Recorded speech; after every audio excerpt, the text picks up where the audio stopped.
I want to introduce our keynote speaker, Dr. Mariluz Garcia. Dr. Garcia is a first-generation college student who was born and raised right here in Elko. Her father is from Basque Country and her mother is from Mexico. After high school, she moved to Reno to attend the University of Nevada, Reno, where she earned all three of her college degrees. Dr. Garcia has 19 years experience working with low-income first-generation students and has served as the executive director of the Dean's Future Scholarships Program for 10 years. In 2021, Dr. Garcia was granted $4 million from Senate Bill 461 to found the Nevada First Gen Network to help prospective first-generation college students who were negatively impacted by the pandemic throughout Nevada. So please join me in welcoming Dr. Garcia. Thanks for being with us. Well, good morning. Thank you so much for allowing me to be here to welcome you to the third annual Launch Rural Nevada event.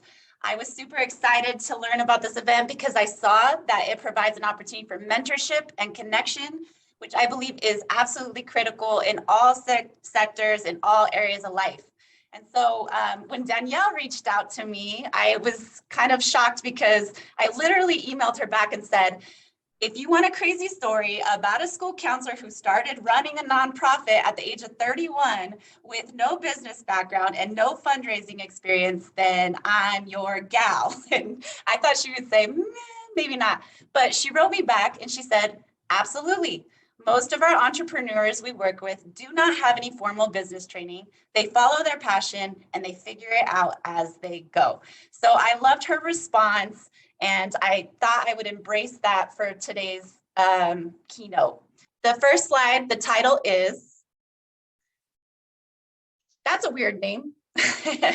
Mariluz isn't the easiest name in the world to pronounce, but it's one that I'm very, very proud of. And I'm just gonna walk you through some pictures really quick. My dad is he immigrated from the Basque Country and his town is called Lesaca. My mom immigrated from Mexico and I was born and raised in Elko, Nevada. So my dad he lived in the Star Hotel as a sheepherder and my parents and grandparents worked at the Stockman's Hotel. And so I have this very kind of immigrant story that I grew up with. And what I decided to kind of share with you today is that immigrant background, really the flip side to that is that I grew up learning that it was important to have a lot of gratitude. Hard work and perseverance were something that were really important to our family. Okay, so next slide. So the title is something that my mom would always say to me, that I was stubborn, that I was impulsive. And, as I grew up, I kind of embraced that. I was a basketball player. I always got stuck with these leadership positions where I was point guard, and then in volleyball, I was the setter. I grew up bass dancing, and you had to force yourself to be on stage and kind of just put yourself out there. My family didn't want me out in the sticks, in the woods. They thought I should not be as a female backpacking and hiking, but I totally embraced that side of my personality, and I grew to be an avid backpacker and hiker. And so, the flip side to being a risk taker is that I learned a lot of leadership, communication, and I gained this kind of competitive edge. So for those of you that are youth that are involved in sports, there's a lot of lessons that actually translate into your future career that you shouldn't overlook. Okay, the next slide is poor test taking distracted first gen student. This was me. I can't tell you how hard school was for me. I had to work really, really hard. These pictures are just to kind of summarize. I went to school for 21 years. I'm rocking my Nevada sweatshirt today, 21 years. And, I went off and did AmeriCorps for a year in Colorado, and I've just always kind of spread my wings because I'm a curious person. I love learning. And I never let my test scores determine my worth. In fact, the day I defended my PhD, I made a t-shirt for myself and my kids that says, "Your test scores don't define you." And I wore that under my black blazer when I defended my dissertation, just to show that, you know, less than 2% of the US population has a PhD, and it's even less for first-gen Latino students. So I wanted to make sure that people understood that it's more about being curious, it's about having a growth mindset and your grit. All right, so here's my final slide. This is the no business, no fundraising background slide. So the first picture right in the center, the bottom, was when I first started. And you know, that was 10 years ago when I became the executive director of the Dean's Future Scholars Program. And I kept telling myself that I wasn't smart enough, that I was too young, that I wasn't capable, that somebody else out there could have done a better job than me.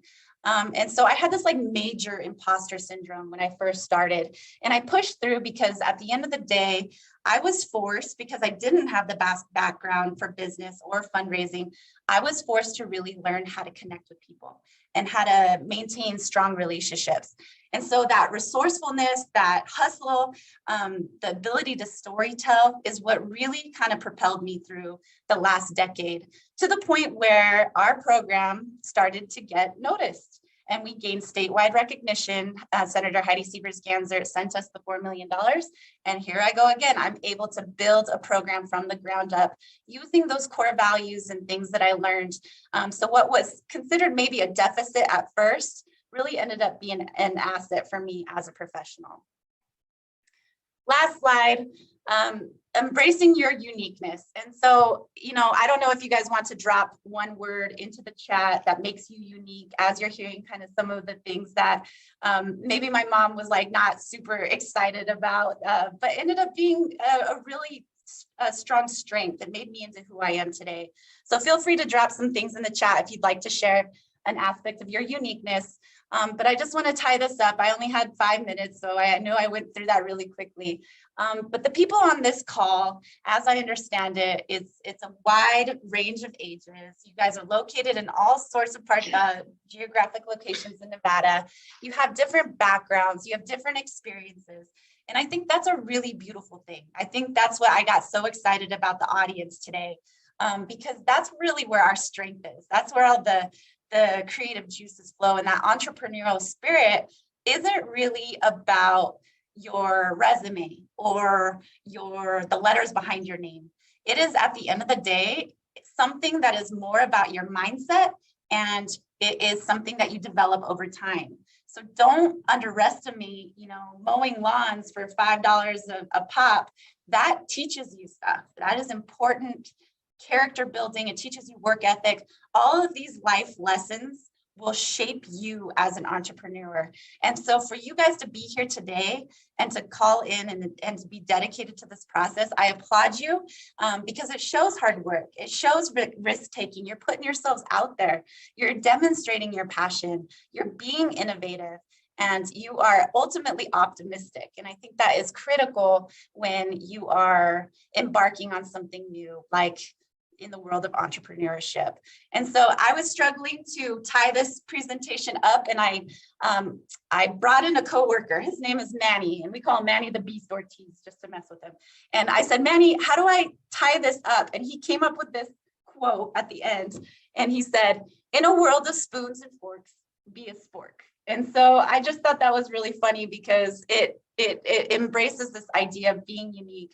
Be true to who you are, and I promise good things will happen if you stay grounded in that. So thank you again for having me today. Go Nevada.